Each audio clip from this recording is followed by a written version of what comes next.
Hello, I'm Gail Manchin, Federal Co-Chair of the Appalachian Regional Commission, and it's my honor to welcome you today as you take the first step in your ARC Power Grant journey.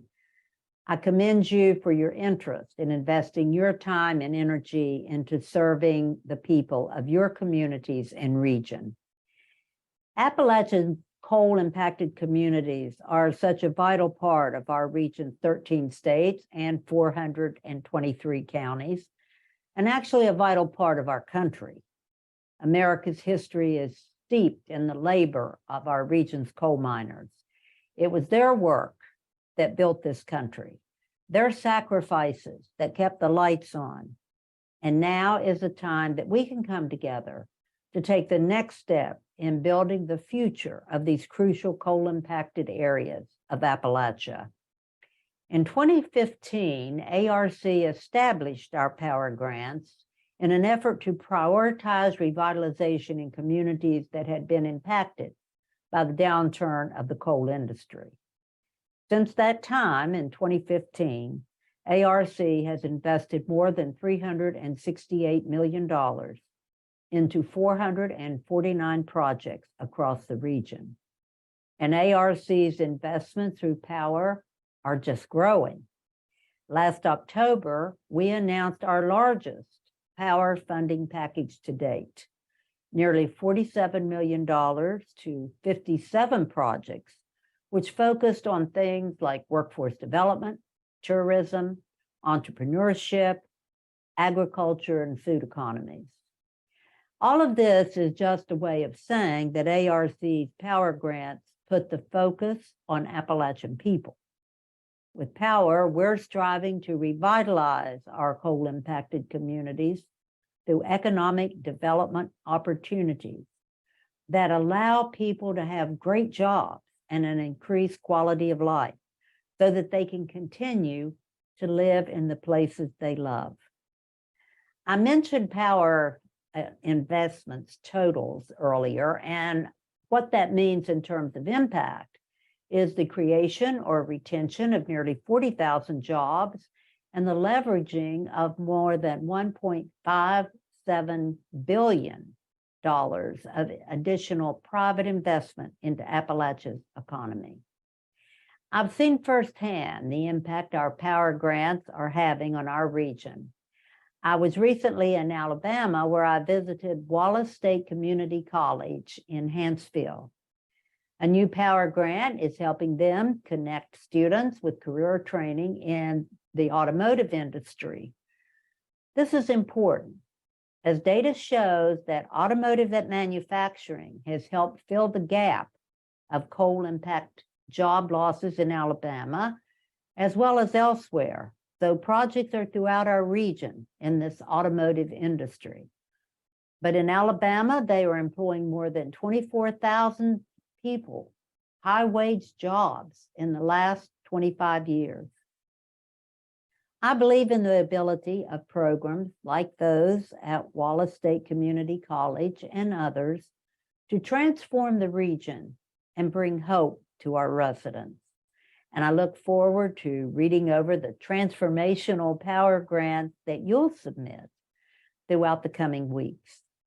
Because at the end of the day, it's all about supporting the people of our coal-impacted communities and letting them know that the decline in the coal industry does not mean a decline in potential for the future of this region.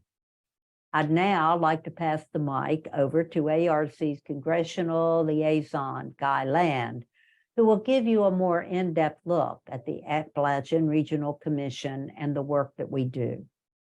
Guy, it's all yours. Thanks, Gail, and welcome everyone. I was looking over the registration list a little while ago and was pleased to see a number of new names of people and organizations, as we are always delighted to be expanding the network of partners that we work with in trying to move the region forward. And we look forward to engaging you in the power conversation. Also delighted that a number of what I would call old timers with ARC are on the call today, indeed, including previous power grantees, some of whom could probably do these presentations better than we can at this point. But we thought it would be good to begin the presentation with a little bit of context and framing for you in talking about the Appalachian Regional Commission that will help you get a sense of where your power application fits in the larger scheme of the kinds of activities that we're trying to encourage and support around the region. So we'll talk a little bit about what we are, what we do, how we do it, and where we do it to give you a good sense of what the Appalachian Regional Commission is all about. And we'll begin with the where we do it, and that is the Appalachian region, reaching from the southern tier of New York down to northeast Mississippi, 423 counties, which are defined in law in the act that Congress enacted to create us, which includes 26 million people in 74 local development districts. We are about helping move this region into socioeconomic parity with the nation, so that Appalachia is a net contributor to the national economy. And the people and communities in this region have a full seat at the table of American prosperity. I like to look at sort of how the region has progressed over time by focusing on high poverty counties, defined as those counties with 1.5 times the national poverty rate. And you can see that on the left side in 1960, before we were created, there were 297 high poverty counties in the ARC region. The most recent numbers show that there are 117. I think what these maps show you are that the region has made considerable progress, but there still is a lot to be done if we're going to move it fully into socioeconomic parity with the nation. The Appalachian Regional Commission is a federal-state partnership consisting of a federal co-chair who's appointed by the president, confirmed by the Senate. That's Gail Manchin, from whom you heard just a few minutes ago, and the governors of the 13 states that we serve. Each year, the governors select one of their number to be the point person for ARC things that year. And this year, that is Kentucky Governor Andy Beshear. I should note that everything that ARC does has to be agreed to jointly between the federal side and the state side. That includes RFPs that we issue, funding that we allocate, and ultimately the grants that we approve. So your power grant and the list of those that we fund this year will be agreed to by both the federal side and the state side. So what we do is designed to advance 5 major goal areas articulated in our new strategic plan. Everything that we do needs to advance one of these 5 goal areas. The first I call creating and retaining jobs, which is strengthening the business sector and the entrepreneurship environment in the region. Then equipping a competitive workforce to serve those businesses, at the same time helping communities have the critical infrastructure they need to be economically competitive. And that's water and sewer systems, industrial parks, and these days broadband. That we help them capitalize on the region's unique natural, cultural, and heritage assets to drive economic development, particularly in establishing a vibrant tourism cluster, and then work to have strong local and community leadership that will enable communities to better craft their own future and set the agenda for their economic sustainable life in the future. To help us accomplish those things, we try to target our resources to the areas of greatest need. And we do that by every year doing an assessment of the economic status of every one of those 423 counties, ranking them from those that are most economically distressed, which are the red counties you see on the map, to those that are performing quite well economically, the blue counties, which have no need really for ARC assistance. And we use this map in 2 ways. First of all, we allocate some of our money for the exclusive benefit of those red counties to help move them out of being red. And the second is we use this map to determine how much non-ARC money is required to match the ARC money in a power grant. And you'll hear more about how that process works later in today's webinar. But this is the map that sort of underpins a lot of how we actually carry out our work in the region. The projects and activities that we have is a very broad span of things that can encourage and foster economic and community development. As many of you know, we oversee an Appalachian Development Highway System, a 3,090-mile highway network designed to connect our region to national and international commerce. It's about 91% complete or under construction. Roughly 40% of our total funding is distributed by formula to our states. And within the state, the governor decides how he or she wishes to use the ARC money, so long as it is in keeping with those 5 goal areas in our strategic plan. At the same time, we have several regionally competitive programs that are not formula driven. That's one of the ones we're talking about today.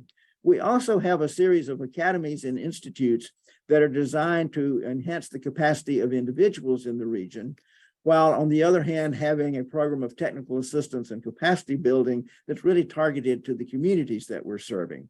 At the same time, we are charged by Congress by supporting and encouraging 74 local development districts across the region, which are multi-county planning and development districts that are often the on-the-ground vehicles by which the ARC program is delivered and funding is collected and passed along ultimately to us.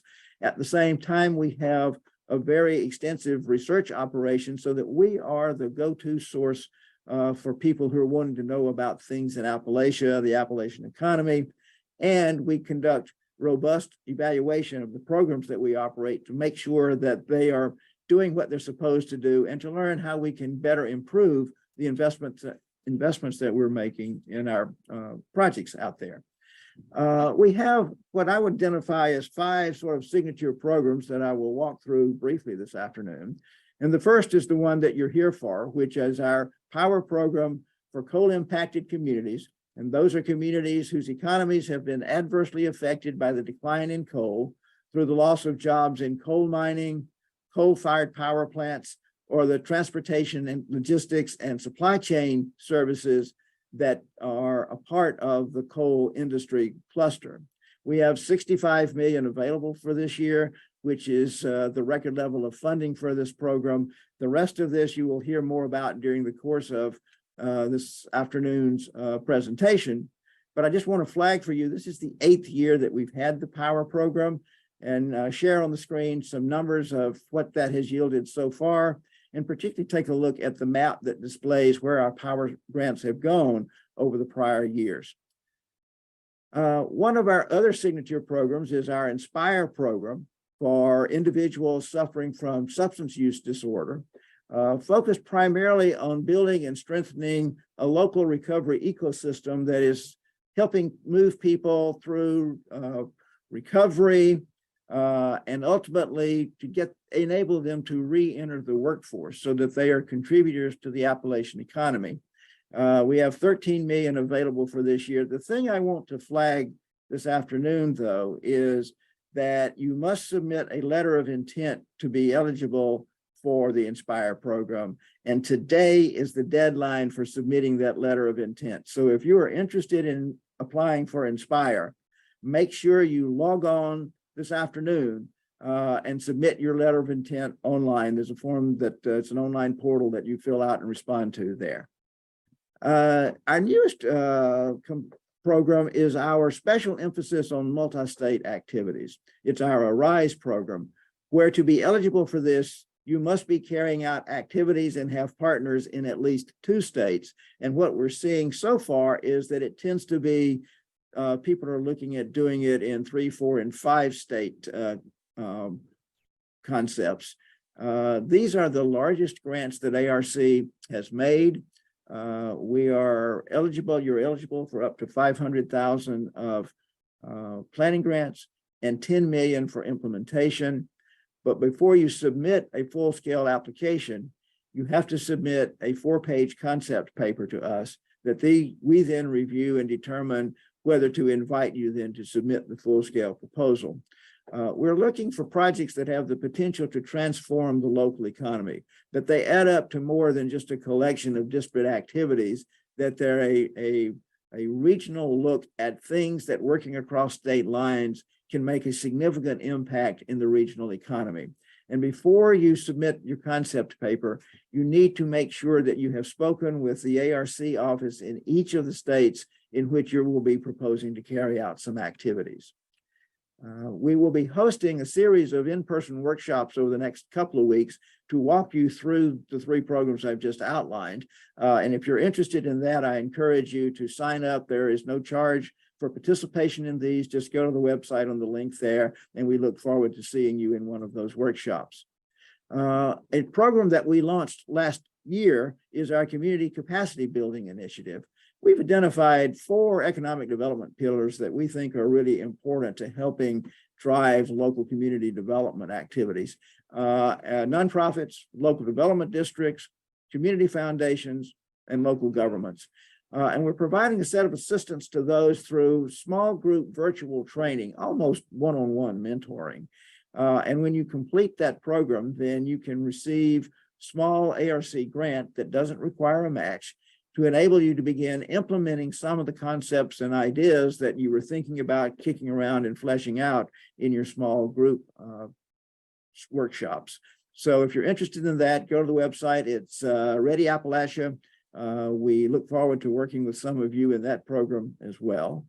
And as I mentioned, we have some offerings that are designed to strengthen the capacity of individuals. The one I'm going to focus on briefly this afternoon is our Appalachian Leadership Institute, where we bring together 40 leaders from across our 13 states for a 9-month leadership training program, consisting in part of a series of week-long workshops, roughly one every 6 weeks, that move around the ARC states to ground you in things that are happening in each of them, and better connect you with other leaders and enhance your leadership skills. If you're interested in this, or if you know some folks that you're working with in your organization or your community, be alert to the applications, which should come out relatively shortly and are due on the 1st of June. As we've looked at the investments that we've made in the region and at things that we see having a major impact across our region, there are really sort of several main things that almost all of these good activities have in common. They capitalize on local access, they build vibrant partnerships, they craft a transformational vision, and they create a message of hope and resilience by cultivating strong leaders. And while those are not necessarily articulated aspects of the RFP that you'll be hearing about today, I do suspect that most of your successful power applications will inevitably have aspects of each of these woven into it, because these are really what makes those projects stellar and make them have a lasting effect for our region. But you want to hear about how to have your successful power application. So let's move along to the 2 people that will walk you through what your application's got to have in it and what the process is. Karen Fabiano has been with ARC for, 6 or 7 years now. She has been closely involved with the power program in every one of those years. So she knows power backwards and forwards, and is available to walk you through some of that, and then can answer questions during the course of the presentation. And last year, we recruited Emily Cerna to help coordinate the power program as well. And Emily is the person that will be monitoring your applications and checking your letters of intent and making sure that everything is lined up for you. And so the 2 of them will lead you through the next steps for submitting a successful power application. And at this point, Emily, I'll turn it over to you. Thank you, Guy. And hello, everyone. Good afternoon. My name is Emily Cerna. I'm the project coordinator for the Power Initiative here at the Appalachian Regional Commission, and I'm joined by my colleague, Karen, who'll introduce herself as well. Good afternoon, everybody. I'm Karen Fabiano, and I'm program manager who works with all the local development districts in the region. Yeah, and today we're here to talk to you about the Power 2023 initiative. We are going to be covering a few different topics today. And before we get into any of that, I do want to remind everyone, if you haven't already started to read the Power 2023 Request for Proposals, or RFP, as we'll be referring to it in this presentation, please do so before you get started on preparing any application materials. So let's jump into what we're covering today. So today, all of y'all in the audience, we're calling our potential applicants, will be introduced to the Power Initiative and will understand what makes Power unique. We'll also be going through key sections of the Power RFP, including grant award types, key deadlines, and eligibility. we will cover the two main components of the application process, which are the LOI submission and the full power application submission.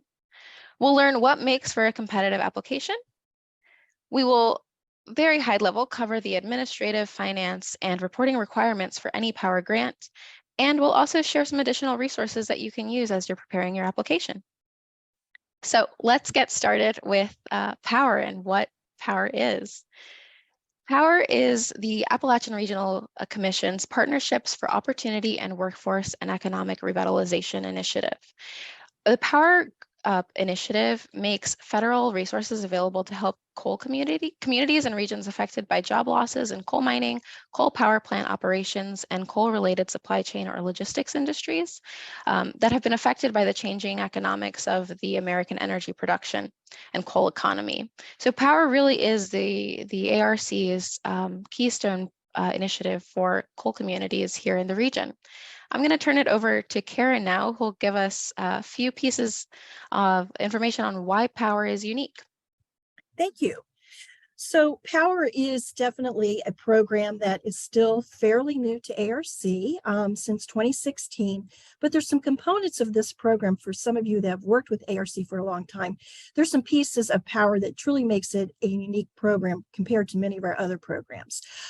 It's, of course, the coal impact, regionalism, partnerships and collaboration, and impacts. And I'll go through each of those components in a little bit more detail.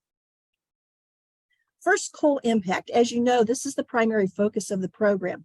So when you're designing a project, you absolutely, it has to be in a coal impacted area for it to be competitive. So just keep that in mind as you're designing and putting together your application.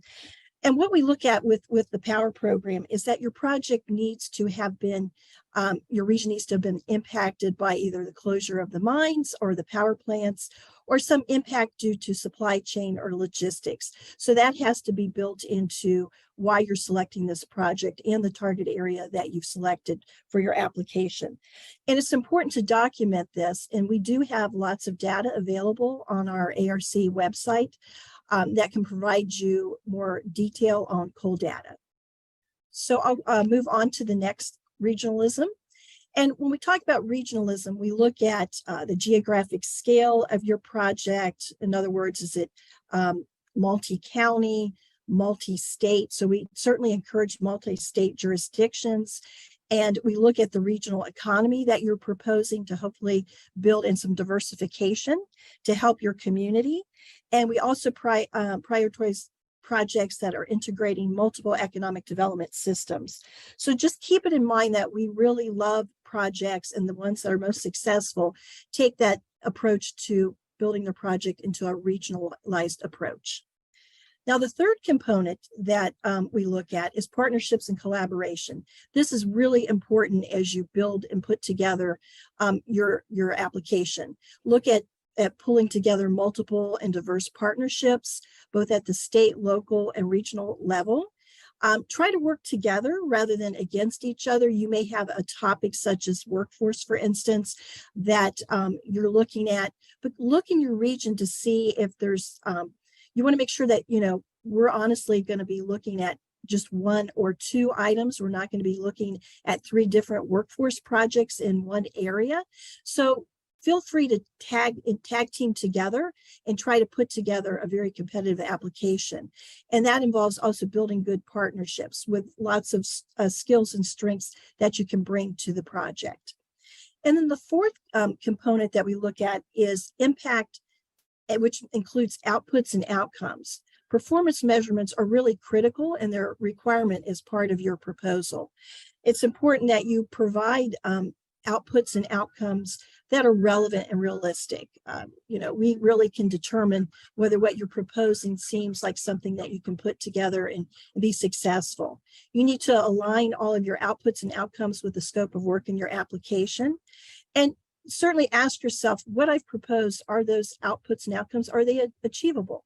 Because ARC basically looks at the return on investment for our dollars. So successful projects are always, should always look at the impact to the proposal.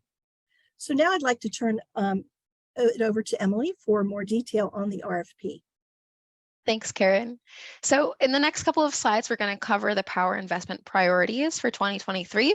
We'll cover the power award types, the application timeline, applicant eligibility, and state priorities. So let's jump in. So this year, Power makes available up to $65 million in federal resources to help coal communities. In 2023, Power will continue to focus on the economic revitalization of coal-impacted communities and regions. And the power investment priorities I have listed here build upon ARC's strategic investment goals. If you're not already familiar with those, please check those out, as we won't be covering them in detail here, but they always play into our grants here at ARC. Project proposals need not include all of the power investment priorities listed, but all applications will be reviewed for their ability to address at least one of these priority areas. So what are the priority areas for 2023? The first is fostering entrepreneurship and opportunities, which includes projects that focus on increasing access to capital, creation, support, and growth of entrepreneurial ecosystems, and the development and deployment of entrepreneurship education programs, as well as any investments of resources into the region's natural and cultural assets to support creative enterprises through activities that increase entrepreneurship. Our second focus is developing industry clusters in communities, which includes projects that aim to support small manufacturing for product and market diversification and expansion, and bolstering entrepreneurial, technical, academic, and scientific talent that supports the creation of strategic industry clusters. Our third priority is building a competitive workforce, which can include projects that invest in workforce training that promote the potential of upward mobility for participants and or increase labor participation rates. And finally, our last priority is broadband, as broadband remains a critical infrastructure component for all segments of the community. So it continues to fall into the power investment priorities in 2023. As I stated, project proposals need not include all the following power investment priorities, but at least one should be covered in any project proposal. Next, we want to cover the power award types that we're offering in 2023. And there are two main types. There are implementation project types and planning. Implementation projects can request any funds from $400,000 to $1.5 million, with the small caveat that $2.5 million is the max for broadband. Implementation projects can range anywhere from 12 to 36 months. Again, with small caveat that you can have a broadband project for up to 48 months. Implementation projects will deliver programming within a defined scope of work. And please note that access to capital and broadband deployment projects have special criteria, which are covered in the RFP and appendices A and B, respectively. The second award type is planning. Planning grants may be up to $50,000 and can last up to 12 months. Planning grants are really meant for the development of plans and feasibility studies, and they could help lead to the development of a full implementation proposal. Just note that being awarded a planning grant does not guarantee you funding for a power implementation grant or any implementation funding through ARC in the future. It certainly helps, and we recommend if you are still in the planning phases of your greater implementation project. The application timeline is as follows. On Tuesday, February 7th, we released our request for proposals, and we made available our letter of intent or LOI form, which we'll cover more in the next couple of slides. Today, the Power Portal is open, which means that we are open to receiving full applications from now until the close of the application period. Our first major deadline is Wednesday, March 8th at 5 p.m. This is when the letters of intent will be due. Again, we'll cover this in just a few slides. Wednesday, April 19th at 5 p.m., all applications will be due. And I do want to take a moment here to say that in past years, we've had deadlines on Fridays. This year, they're on Wednesdays. So please keep note of that in your calendars as you're planning out your application process. In May through June, we'll be reviewing the applications that we receive, and in July, applicants will receive a status update. Successful applicants will be assigned an ARC project coordinator, and through the months of July and August, you'll work with them to address any questions that are remaining, and hopefully in early fall, sign a grant agreement for those successful in the application process. Now over to Karen to talk about applicant eligibility. Thank you, Emily. So let's get down to the nitty-gritty here. You need to certainly be an eligible applicant. And if you're not familiar with ARC, this is typical of who is eligible to participate in all of our other projects, but I'd like to just kind of go through that because I'm sure we have a lot of new folks out there. You can apply directly as a local development district, or if you're part of an Indian tribe or a consortium of Indian tribes, you're eligible. States, counties, cities, or other political subdivisions of a state are eligible. Institutions of higher education and public or private nonprofit organizations or associations are eligible. I'd like to note that if you are a for-profit, you are not eligible to apply directly, but you could certainly still serve as a partner for a project. So if you are a for-profit entity and you're interested, you would need to reach out to one of these listed organizations and see if you can join as a possible partner. So next, I'd like to talk about another requirement of the program, state priorities and contacts. With ARC, many of you realize or know that the 13 states in the region are our partners. So it's important that when you are selecting a project and you're looking at the target area, that you look at that appropriate state's economic development priorities. And we have the link here as to where you can easily access that.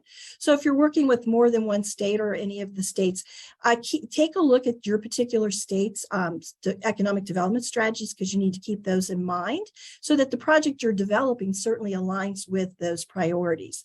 One other important requirement is that with that partnerships comes our state program managers that we work with, and I'm sure many of you are familiar with who your particular state program manager is. If not, it's important that you go on to our website and look to see who is your state program manager, because before you submit your both your LOI and your application, you'll need to contact the appropriate state program managers to let them know what you're working on, because they actually are very familiar with power and could maybe give you some really solid advice about what you're looking at and whether it makes sense and aligned with the power program. So at this point, I'm going to turn it over for more detail to Emily on the application process.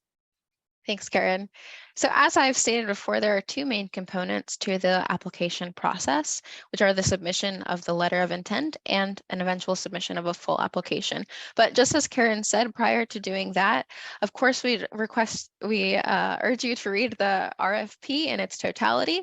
And as Karen said, you have to contact your state program manager. So please take that into account before you start putting together your application materials.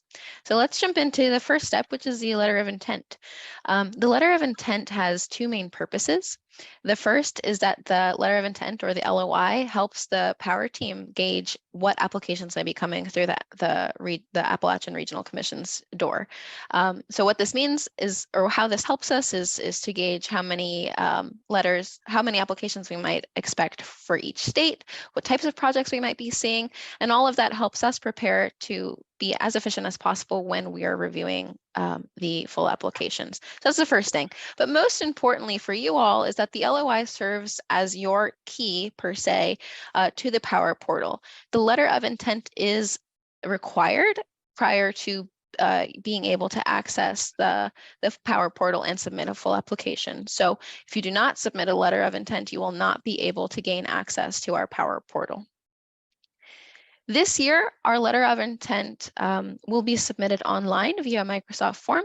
Those of you who have applied for or have been familiar with the Power process before may recall that we were once accepting the LOIs via PDF to the power@arc.gov email. That is not the case this year. We've tried to streamline a bit, and we will be accepting forms, LOIs, through a very straightforward form online. So I won't go through the full form now, but I did want to highlight a few key pieces of information. So when you find our letter of intent, when you click the link that I have put in here.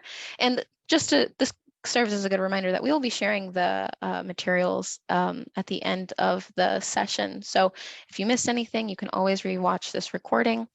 And you can always feel free to explore the Power page on arc.gov/power.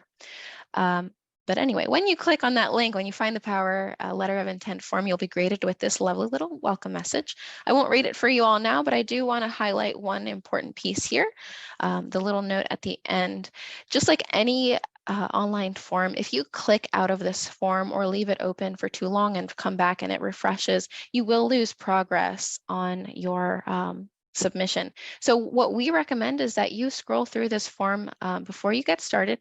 It's just a few questions, a few basic questions from your agency's name, your primary contact, the states that you intend to impact, and the counties, and a very brief 200-character or 200-word synopsis of your proposed project. So it's very straightforward, but do take a look at the questions that we have. And we recommend that in a separate offline document, maybe Word or what have you, you put together your responses and add them once you're ready so that you don't lose any progress along the way.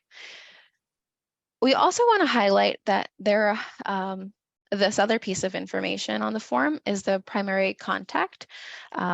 The primary contact is the person who will receive via email the access link and instructions on how to start a full application on power.arc.gov. Please ensure that the person that you list here will be ready and expecting to receive these instructions, as there will be no other way to gain access to the application portal on the Power website, power.arc.gov website.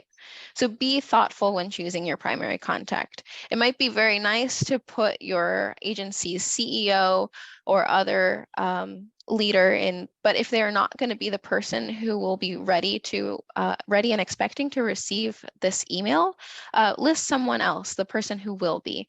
And on that same note, please, when you are putting in your primary contact email's information, double check to make sure it's accurate.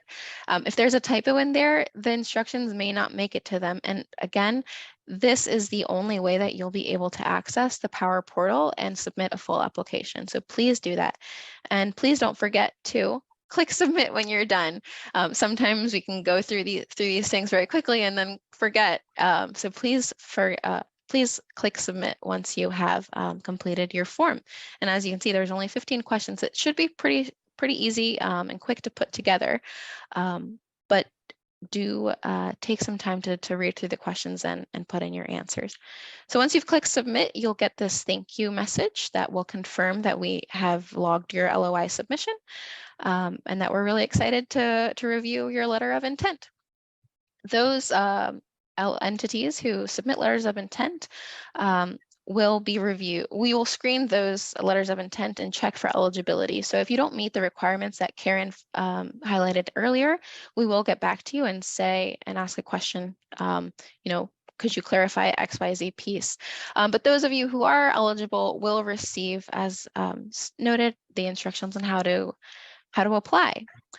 So before we move into what the full application piece looks like, do want to remind our folks that the RFP was released on the 7th, as was the LOI form, and that the letters of intent are due on March 8th at 5 p.m.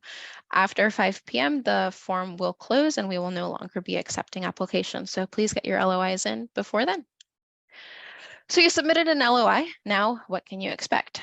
As I've stated a few times, you'll get an email with instructions on how to access the Power portal. This is where your Power application will live and where you will submit the full application. You'll add your credentials and get started on your application after that.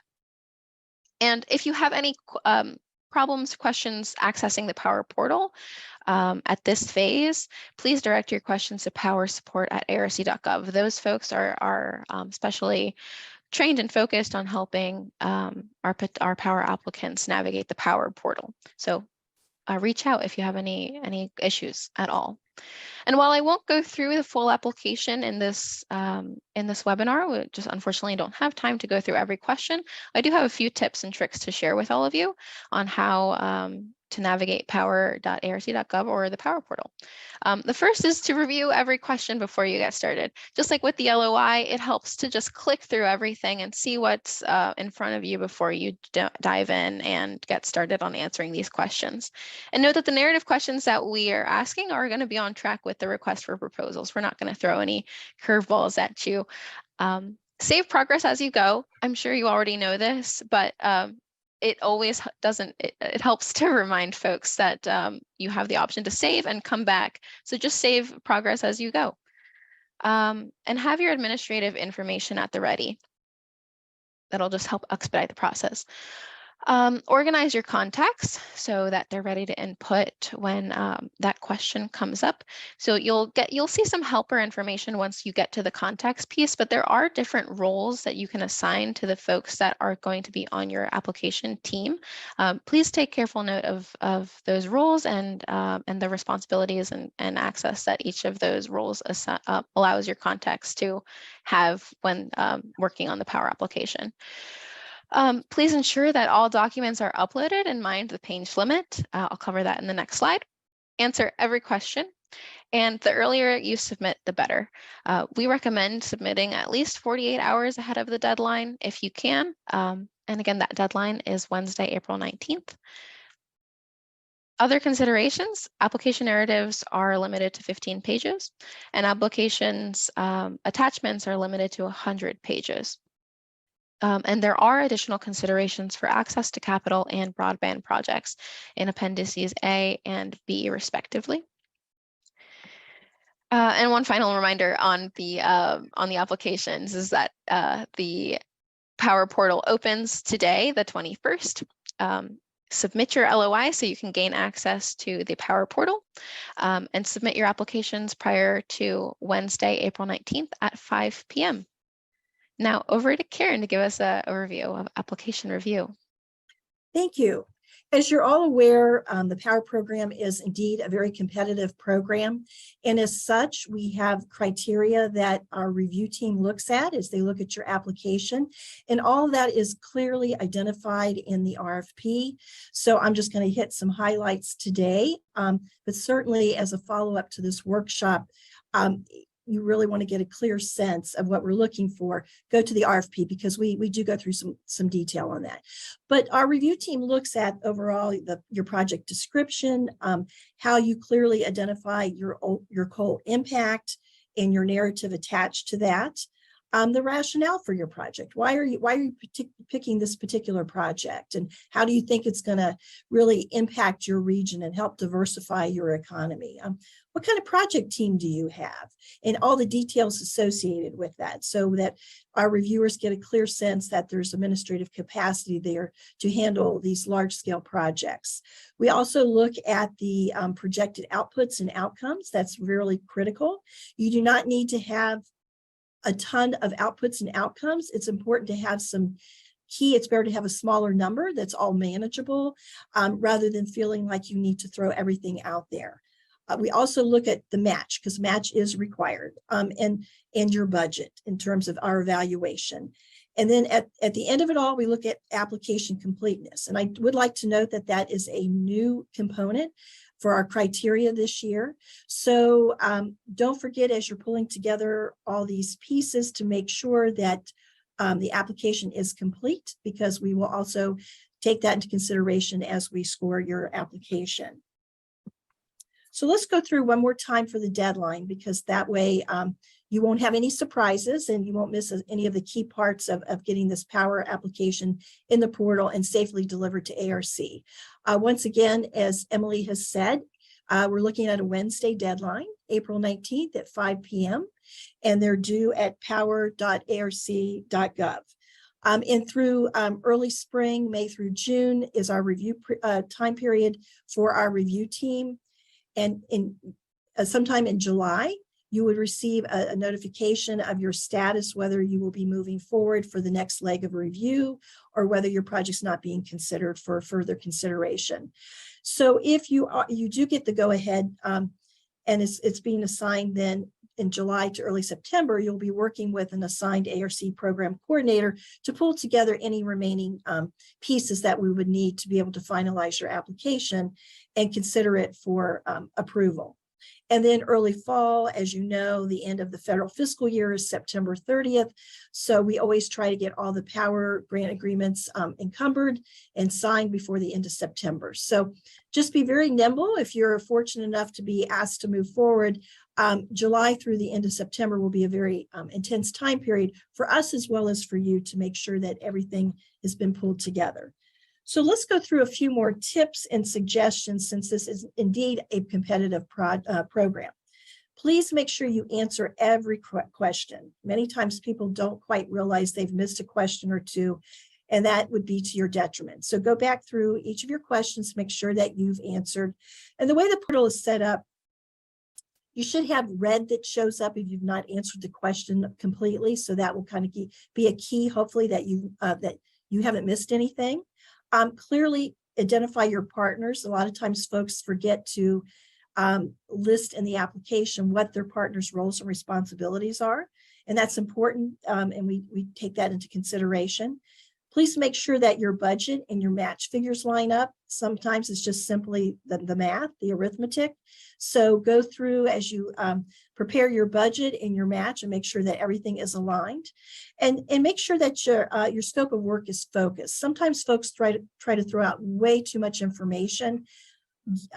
It's important to be succinct and to try to identify, here's what I'm doing with my power project.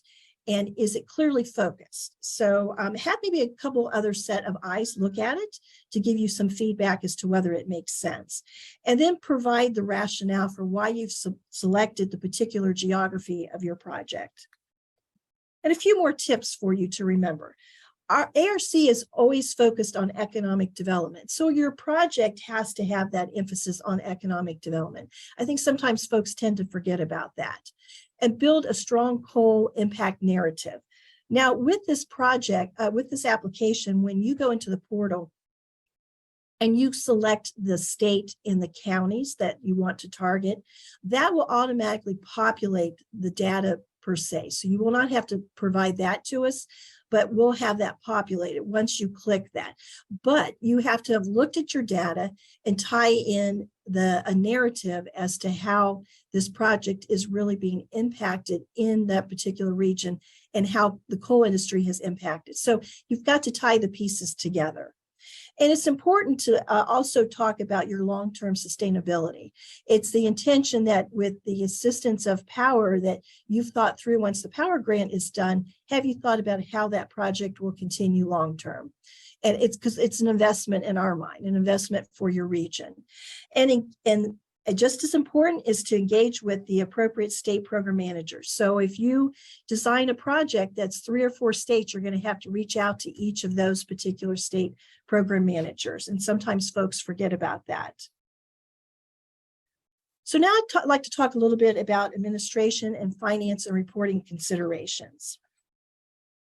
When it comes to the budget, it's important that people complete a complete budget and that it's detailed and that you also provide information in a budget narrative because the reviewers will take a look to make sure that it's all tied together and that the figures are aligned throughout. In terms of the budget and budget narratives, it also has to align with the project description and the scope of work. So it's important that everything fit nicely into a clean package so we know clearly what it is that you're trying to achieve. Another important part of the budget consideration is keeping in mind that the program is competitive. So it is virtually, I won't say impossible, but very challenging if you were to be awarded a power project and then your scope of work, you want to change that after it's already been funded. So you need to have confidence in the budget that you're preparing and that your overall project, that everything will not require revisions because it is competitive. So it's we don't typically allow amendments or revisions. So at this point, I'd like to talk a little bit about match. Match is required for all power projects. And it's important that you don't have to have all of your match all tied up at the time you submit your application, but it will be required to have that match all tied up before we would award any power projects in the fall. So when we look at the application, it's important that you identify which counties you propose to serve, because that will help determine what your match is. You need to identify in the application what your other resources are and how that is leveraged and the status of that match. So there's parts of the portal where you'll list out what you think will be your match and what's the status of each of that match, whether it's already firmly pulled together and approved or whether it's pending with some other funding source. We also like to see a wide variety of match, which includes cash. Cash is always wonderful, but we know that's always challenging for folks. We look at in-kind, loans, other federal, state, or local grants, foundation, or private funds can also serve as a match. So this map here is for our fiscal year 2023, which is what this year's, we're talking about this year's power. And this is a map which can be found on our website and identifies the counties and what our official designation for those counties. And that's important because that will help you determine, depending on which counties you select, what your actual match would be. And so you can go and see in red clearly as distressed. And in that case, a match would only be, if you have all your projects are in distressed counties, we just need to come up with a 20% match. So as you're working with your project, go online, take a look at the maps that we have and identify the counties to help you better determine what your match is.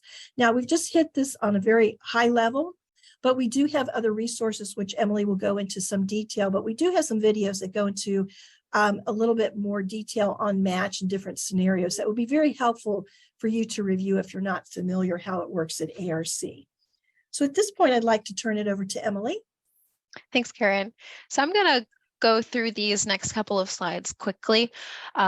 But just note that, as I've stated before, you'll be able to review this this material later as this session is being recorded, and the resources will be available online. We'll get to that in just a moment. So starting off with administrative capacity, just note that you must be able to demonstrate that your project team is capable of administering a grant of the size and of the federal nature of the award. The federal awards that we offer are certainly they come with strings attached, and it is your duty to be able to administer the funds, and we'll cover the federal grant management requirements as well. But your ability to adhere to those federal grant requirements is also taken into account. So experience with federal awards is one way to demonstrate your capacity. With past experiences, I mean, please illustrate those in your narrative when you're explaining your administrative capacity. Past grant management experience is also considered, and consider bringing in partners who have experience managing federal awards or who have experience managing larger awards into your project as well. Note that our federal grant management requirements, these are just a few, but the few that we'd like to highlight are the federal regulations, 2 CFR Part 200, the ARC code, and the ARC recommended best practices. The federal requirements apply to all federal awards and subawards, and this includes procurement, Davis-Bacon, performance program reports, tracking of funds, financial management systems, and track matching funds, and tracking of performance measurements. And we recommend that you maintain records even after the grant closes, as this will be a requirement for all of our funds. So the key takeaways are that the applications and the funds that we administer will be scrutinized. As I said, strings are attached, and it is your job to know what those strings are. So last thing I'd like to cover is some additional resources that we have available for you all. The first being a few technical assistance workshops that we will be administering in person. This year we're kicking off a new series called Getting the Grant, where we will be looking at each of these funding initiatives, Power, Inspire, and Arise, in a bit more detail, and we'll be providing in-person technical assistance to you all. So if you're able to join us in person, we're offering our first session this Thursday, February 23rd in Belden, Mississippi. Our second session is in Knoxville, Tennessee on February 28th, and our last session is on March 2nd in Pittsburgh, Pennsylvania. If you haven't already registered, please register online. These workshops are free to the public and will provide an opportunity to get a little more hands-on and detailed assistance for putting your applications together. And again, I won't go through each of these, but we do have plenty of online resources available. Covered a few of the highlights here, but we have some general ARC resources for grants and our state program manager contact information. We have some specific power resources available on arc.gov/power, and we have an extensive ARC video library that we invite you all to check out. So to conclude, the last things we'll say is read the RFP if you haven't already. Remember the important deadlines that we've talked about already. Reach out to your state's program officials before you get started, and check out our website and email us if you have any questions. I won't bore you with reading the objectives, but hopefully we covered them all. And next up, we have our question and answer period. If you haven't already been adding your questions into the Q&A feature, please do so now, and we'll cover those in our live session. And then after our Q&A session is over, you will have the option of joining a discussion table. We'll have 5 tables open. One will be a general power information table facilitated by myself and Karen, where you can approach us and ask any questions you may still have. We also will be covering broadband, infrastructure and tourism, education, workforce development, and entrepreneurship and access to capital at these tables. So thank you all for joining us on this short session. We hope you were able to get some valuable information, but of course, if you have any questions, please feel free to reach out to power@arc.gov. We'd be happy to help. Have a great one.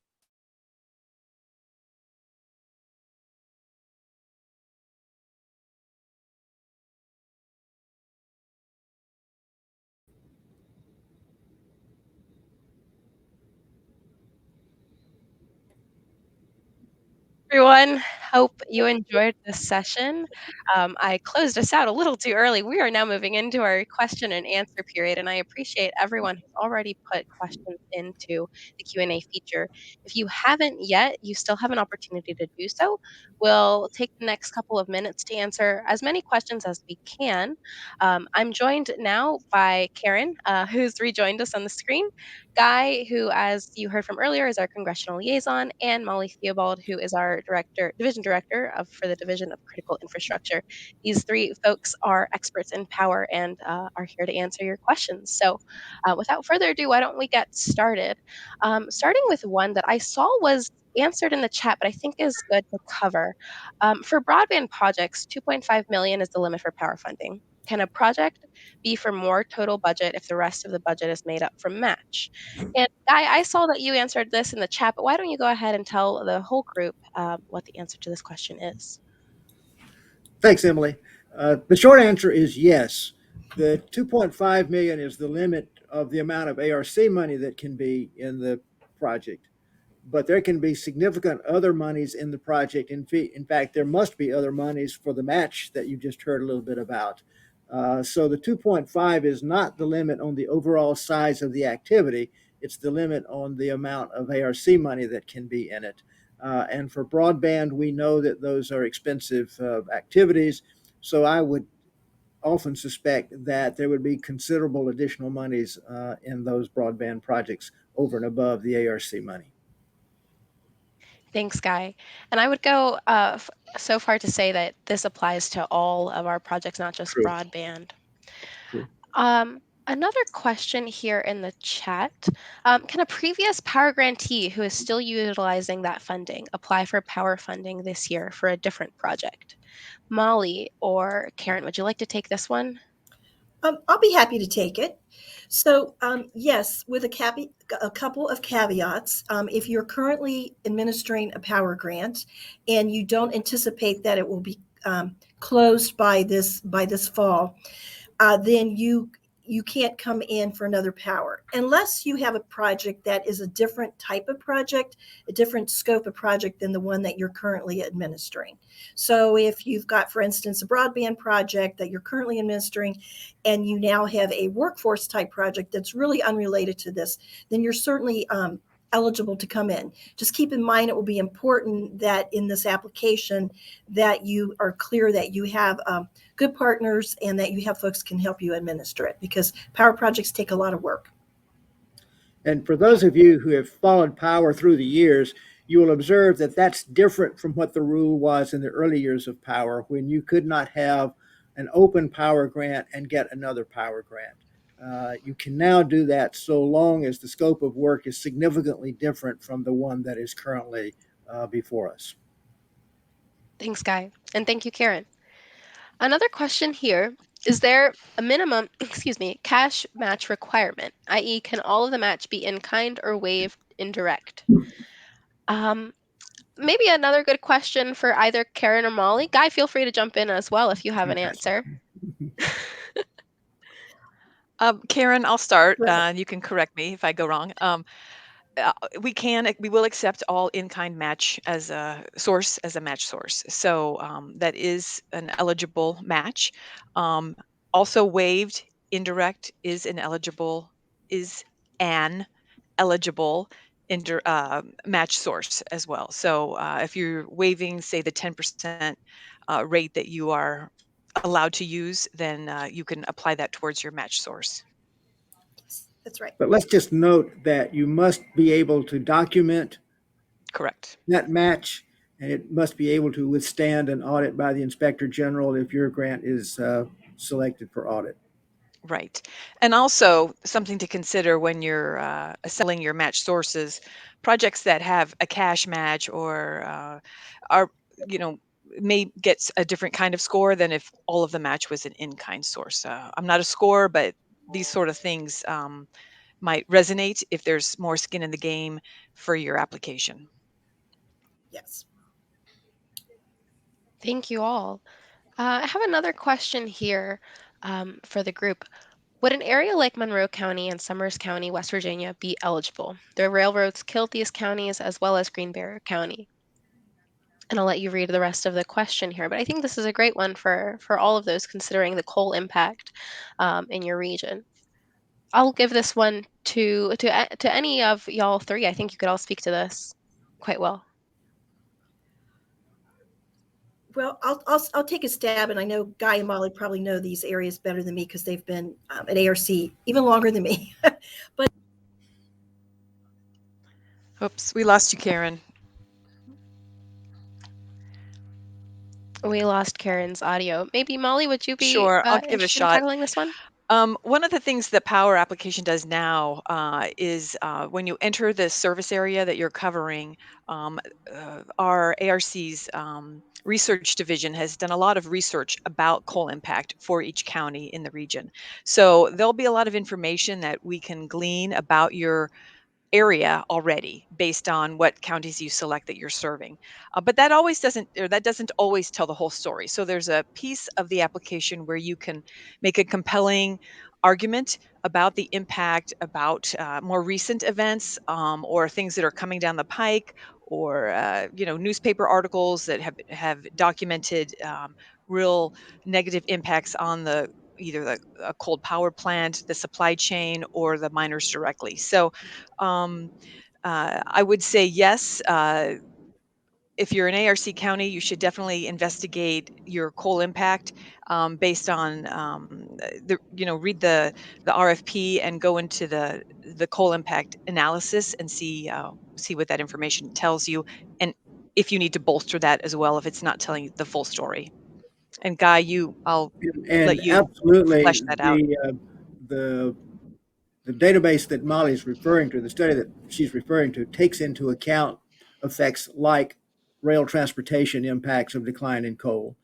So that can definitely be a reason for a power grant. I recall early in power, we made a grant that was premised on the closure of a coal transfer station at a rail yard in Tennessee.